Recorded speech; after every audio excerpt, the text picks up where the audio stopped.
Sí, como tú bien dices, jugar fuera de casa siempre es complicado. Lo hemos demostrado durante toda la temporada que tenemos muy buenos registros fuera de casa, sobre todo ante un filial que nos domina mucho con balón ellos. Entonces, bueno, contentos por el punto.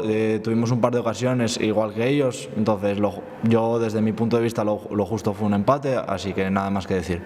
Sí, la verdad que sí, entrenamos mucho lo que viene siendo centros y remates, balones al área y tal. En esas acciones normalmente nosotros nos encontramos muy a gusto y bien se viene reflejando en los resultados, como tú dices, que encajamos muy poco. Y como tú bien dices, yo me encuentro mucho más cómodo de central.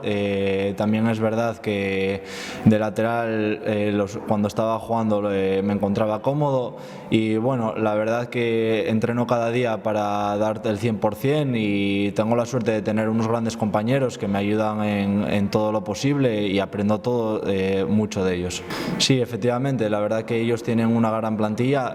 Sí es verdad que están atravesando un momento bastante delicado, pero bueno, no podemos confiarnos y más sobre todo en casa con nuestra gente viéndonos, que tenemos que dar el 100% y a ver si podemos de una vez lograr revertir los malos resultados que llegamos teniendo en casa. Sí, la verdad que se nota mucho, sobre todo por ejemplo contra el Ávila, notamos mucho la ayuda de la afición, cómo nos animaba y bueno, lo único pedir a la gente que siga viniendo aquí, que siga animando como siempre hace, que eso para nosotros es un gran soporte.